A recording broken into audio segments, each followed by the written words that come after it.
Hi friends, అందరికీ నమస్కారం. ఎలా ఉన్నారు? బాగున్నారా అండి? మేమైతే చాలా బాగున్నాము. మీరందరూ కూడా బాగుండాలని మనస్ఫూర్తిగా కోరుకుంటున్నాను. ఈరోజు అయితే మీ అందరితో పాటు మరో ఇంట్రెస్టింగ్ బ్లాగ్ అయితే షేర్ చేసుకోబోతున్నానండి. వీడియో వచ్చేసి నేను 2 డేస్ బ్యాక్ మా ఇంటి దగ్గర షూట్ చేశాను అనమాట. ఇంకా ఇక్కడ చూసారా అండి, మేమైతే మా తమ్ముడు మేము అంతా కలిసి బయటికి అయితే వచ్చినాము. ఒక పని మీద బయటకు వచ్చినామండి. ఇంకా చూసారా అండి, ఎంత బాగుంది అంటే అసలు చాలా చాలా బాగుందండి. విలేజ్ అంటేనే ఇక పచ్చగా కనిపిస్తుంది కదా. హైదరాబాద్లో అయితే అస్సలు ఇట్లా ఉండదు, అసలు కనిపించదు అండి.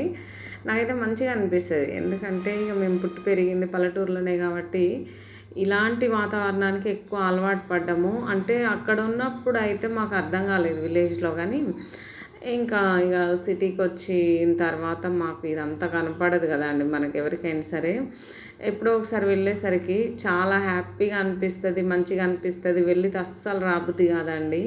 ఒక 4-5 డేస్ ఉంటాం కదా, ఇంకొక 10 డేస్ ఉంటే బాగుండు అనిపిస్తుంది. కానీ ఇక పరిస్థితులన్నీ మనవి కాదు కదా, మనకు అనుకూలంగా ఉండదు కదా అండి అని చెప్పేసి ఇంకా అట్లా బాధపడుతూ ఉంటాము. ఎప్పుడైనా ఇంకా వెనక్కి రావాల్సిందే. ఓకే, చూడండి ఎంత బాగుంది. మేము అక్కడికి వెళ్ళినప్పుడు అయితే టైం వచ్చేసి మార్నింగ్ ఒక 9 అవుతుందండి.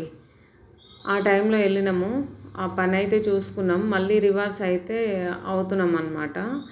తోటలు, మామిడి చెట్లు ఇవన్నీ ఇంకా మామూలుగా హైదరాబాద్లో ఫ్రూట్స్ ఏమైనా తీసుకోవాలి అంటే మ్యాంగోస్ సీజన్లో మ్యాంగోస్ కొనాలంటే 100 రూపీస్ కిలో ఉంటుంది కదా. మా విలేజ్లో అట్లా కాదండి. మామూలుగా తోటకాడికి వెళ్ళి పచ్చికాయలు కొనుక్కోవచ్చు తక్కువ రేట్లో, బాగుంటుంది. ఇక్కడైతే ఇక మేము మధ్యాహ్నం టైం అండి, మా అమ్మ అయితే అప్పలు చేద్దామని చెప్పేసి పిండి అయితే కలుపుతుంది. పిండి కలిపింది. నెక్స్ట్ వచ్చేసి నేను మా అమ్మ కలిసి కలిపాము. ఇంకా పక్కన పెట్టేసాము. గిద్దెలు అంటారు కదా అండి, మురుకుల గిద్దెలు. ఇక ఇదంతా కడిగేసినాం శుభ్రంగా, మా అమ్మే కడిగింది. ఇక్కడైతే కట్టెలు మొత్తం ఇక కట్టెల పొయ్యి మీదనే చేస్తామండి. కట్టెల పొయ్యి మీద చేసినంత టేస్ట్గా అయితే ఏమంటారు గ్యాస్ పొయ్యి మీద అస్సలు రాదు. ఆ టేస్ట్ అయితే అస్సలు రాదు అండి. ఇంకా మా చిన్నప్పుడు అయితే మా అమ్మ మంచిగా చేసేది. అప్పాలు చేస్తా అంటే మంచి స్మెల్ వచ్చేది, బాగుండేది ఆ అప్పాలు. అసలు మరి ఏంటో కానీ ఇప్పుడైతే ఆ టేస్ట్ రావట్లేదండి. చాలా చాలా బాగుండే అప్పట్లో. ఇక ఇప్పుడైతే సరే ఏదో ఒక టేస్ట్, కానీ టేస్ట్ అయితే చాలా బాగుంటుంది కట్టెల పొయ్యి మీద చేస్తే. నేనైతే వెళ్ళిన ప్రతిసారి ఆ అప్పాలు చేస్తూనే ఉంటాను.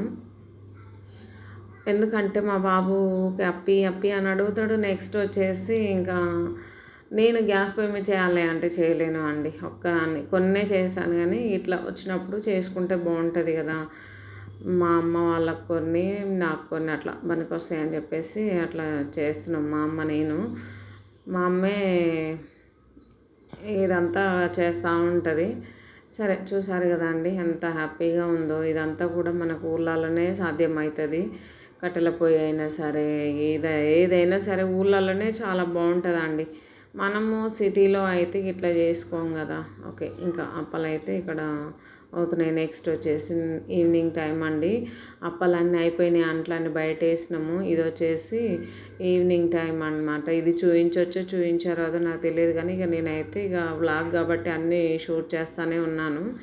మా అమ్మ కోడిపుంజును కోసినాము. కోడిపుంజు అంటారు కదండి, పెద్దగా ఉంది, భలేగా ఉంది, మంచిగా ఉంది. దాన్ని అయితే కోసినాము. మంచిగా బూరు అయితే పీకేసిందండి, మొత్తం ఈకలన్నీ పీకేసి మంటకు కాపుతుంది మా అమ్మ. దాన్ని తర్వాత ఆ పసుపు వేసి కడుగుతుంది. ఆ స్కిన్ పైన బ్యాక్టీరియా అలాంటివి ఉంటుంది కదా, అదంతా ఏం లేకుండా పసుపు వేసి శుభ్రంగా క్లీన్ చేస్తుంది అనమాట. చేసింది కూడా ఆల్రెడీ. ఇక్కడ వచ్చేసి ఇంకా పిండి వంటలు చేసిన గిన్నెలు కొన్ని ఇంట్లో ఉండే కదా, ఇవన్నీ కూడా నేను నానబెట్టాను. ఇవన్నీ మొత్తం క్లీన్ చేయాలి అండి, నేనే చేస్తాను. టైం వచ్చేసి ఇంకా 6 అవుతుంది ఈవినింగ్. మంచి గాలి వస్తుందండి, మంచిగా అనిపిస్తుంది, మంచిగా ఉంది, చాలా చాలా బాగుంది. ఈ చెట్టు చూడండి, చిన్న చెట్టే కానీ మంచిగా కాయలు కాస్తున్నాయండి. ఈ కాయలను కోతులు చూసినాయంటే ఒక్కటి కూడా ఉంచామండి, మొత్తం కోసుకొని తింటాయి, వేస్ట్ అయిపోతాయి అని చెప్పేసి మేమైతే వాటిని కనిపెట్టుకుంటుంటాం. చూడండి అక్కడ కూర్చొని చూస్తూ ఉంది. అస్సలు గుంపులు గుంపులుగా వస్తాయండి. ఒక్కసారి మొన్నట్లనే వచ్చి కోసుకొని తిన్నాయి. ఇంకా ఇక్కడ చూసారా నేనైతే మా అమ్మ చికెన్ కర్రీ చేస్తుంటేను షూట్ చేసుకుంటున్నాను. ఫస్ట్ అయితే ఆయిల్ వేసింది, నెక్స్ట్ కొంచెం జీలకర్ర, ఎండుమిర్చి, ఆనియన్స్ అయితే వేసింది. ఆనియన్స్ మంచి గోల్డ్ బ్రౌన్ కలర్ వచ్చేంత వరకు వేయించిందండి మా అమ్మ అయితే. చెప్తా ఉంది ఉల్లిగడ్డలు ఉడకక ముందే కూరగాయలైనా, చికెన్ అయినా, మటన్ అయినా ఏది వేసుకోవద్దు, అట్లా వేసుకుంటే కూరలు టేస్ట్ రాదు, మంచిగా ఉడికించుకోవాలి. ఎర్రగా అయిన తర్వాతనే ఇది మనం కూరగాయలైనా చికెన్ అయినా వేసుకోవాలి అని చెప్పుకుంటూ మా అమ్మ కలుపుతూ ఉంది అండి. ఇంకా సరే అట్లయితే టేస్ట్ ఉంటుంది కూర అని చెప్తా ఉంది. ఓకే చూసారు, ఇక చికెన్ అయితే వేసినాము, కొంచెం తీసినామండి చికెను. మా అమ్మ అయితే రేపు మార్నింగ్ వండుదాంలే, ఎందుకు సర్ది కూర అవుతుంది అని చెప్పేసి ఫ్రిడ్జ్లో పెట్టేసింది. ఇంకా సగం అయితే వండినామండి ఇక్కడ. చూసారా, ఉప్పు, కారం, అల్లం, పసుపు అన్నీ వేసింది, ఎసరు పోసింది, మంచిగా ఉడికించిందండి. ఫైనల్గా నేను వచ్చి అయితే ఇక మసాలా వేస్తున్నాను. ఫ్రెష్ మసాలా అండి, నేనే దంచిన రోట్లో దంచుకున్న, కట్టెల పొయ్యి మీద చేసిన ఏదైనా బాగుంటుందండి. అసలు నేనైతే విలేజ్లో ఉండేటప్పుడు 3 years తర్వాత మేము పోయి విలేజ్లో ఉంటాము. అప్పుడైతే నేను ఖచ్చితంగా అవే మెయింటైన్ చేశాను. కట్టెల పొయ్యి అంటేనే ఇష్టం అండి, అట్లనే వండుకోవాలి. గ్యాస్ ఏంది ఇప్పుడు వచ్చింది కదా మధ్యలో, నాకైతే ఎప్పుడు అట్లనే అనుకుంటాను. మనం ఎక్కడి నుంచి వచ్చినామో అట్లనే ఉండాలి అనిపిస్తుంది అండి, నాకు అట్లనే అనిపిస్తుంది, మంచిగా అనిపిస్తుంది అట్లా. న్యాచురల్గా ఉండడం, న్యాచురల్గా తినడము, న్యాచురల్గా ఇట్లా న్యాచురాలిటీ అనేది నాకు చాలా ఇష్టం. అట్లా ఉంటేనే బాగుంటుంది. ఇదంతా నాకు గ్యాస్ అని నెక్స్ట్ ఇదొకటి అదొకటి అంతా ఆర్టిఫిషియల్ అనిపిస్తుంది. ఓకే ఇక్కడ చూసారా, ఫైనల్గా అయితే కొత్తిమీర వేసాను. ఇవి చూడండి మంచిగా ఉంటాయి, కోడిపుంజును కోసినాం కదా, అవి చాలా చాలా బాగుంటాయి. ఇంకా కూర అయితే అయిపోయింది, మేమైతే తినేసినామండి అన్నాలు. మా అమ్మ, నేను, మా నాన్న, మా బాబు నలుగురం తినేసినాము. తర్వాత ఇవి చూడండి ఎన్ని ఉన్నాయో, కోతులు కొట్టడానికి కుక్కలండి. ఆ కోతులు వచ్చినాయి అనుకోండి అసలు ఒక్కదాన్ని కూడా ఉంచదు. ఇదైతే ఒక్కటి వస్తే ఇవన్నీ ఎగబడతాయండి పాపం. వీటికి కూడా భోజనం పెట్టాలి కదా, మస్తు తెలివి ఉంటుంది వీటికి, చాలా తెలివి ఉంటుంది, చాలా ప్రేమ ఉంటుంది అండి మనుషుల మీద.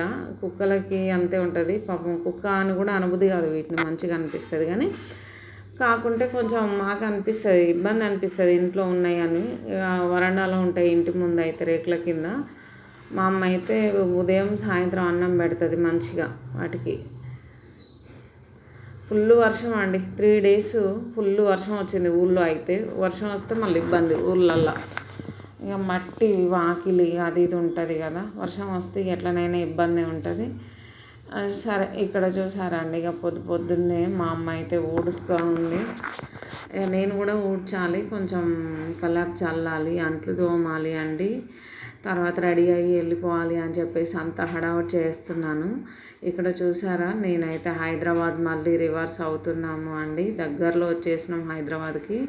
టైం వచ్చేసి 4 అట్లా అవుతుంది అండి. 4:30కి 5కి అట్లా ఆ మధ్యలో మేము హైదరాబాద్లో దిగినాము అనమాట. ఇక్కడ ఏంటి అంటే అండి, మాకు డైరెక్ట్ బస్సు ఉంటుంది హైదరాబాదు, నాన్ స్టాప్ అనమాట. అంటే నాన్ స్టాప్ అని కాదు కానీ మేము దిగము ఎక్కడ. ఇంకా మా ఇంటి ముందు ఎక్కినాం అనుకోండి హైదరాబాదులో దిగొచ్చు, తర్వాత ఇక బోయినపల్లి రావాల్సి వచ్చింది అనమాట. ఓకే ఫ్రెండ్స్, ఇట్లా ఉంటుంది మాకు డైరెక్ట్ బస్సు అయితే. మా నాన్న చూడండి ఏం చేస్తున్నాడో. ఇలా ఉంది అండి ఊళ్ళో అయితే, ఇలా ఉంది. మళ్ళీ ఎప్పుడు వెళ్తామో తెలియదు, వెళ్తే మళ్ళీ ఇక ఒక 1 month 2 monthకి అట్లా వెళ్తాము అనమాట. ఓకే ఫ్రెండ్స్, ఈ వీడియో నచ్చితే లైక్ చేయండి, షేర్ చేయండి, నా ఛానల్ని సబ్స్క్రైబ్ చేసుకోండి ఫ్రెండ్స్. హైదరాబాద్ వచ్చేసింది, ఇంకా దిగాలి అక్కడ, మళ్ళీ ఆటో ఎక్కి బోయినపల్లిలో దిగాలి అండి. Okay friends bye. ఇక్కడ మాకు తెలిసిన ఉంది నా వెనకాల చూడండి. ఓకే అండి bye, thank you for watching. Next వీడియోలో మళ్ళీ కలుద్దాం. నా ఛానల్ని సబ్స్క్రైబ్ చేసుకోండి ఫ్రెండ్స్, సపోర్ట్ చేయండి అండి. Okay friends bye.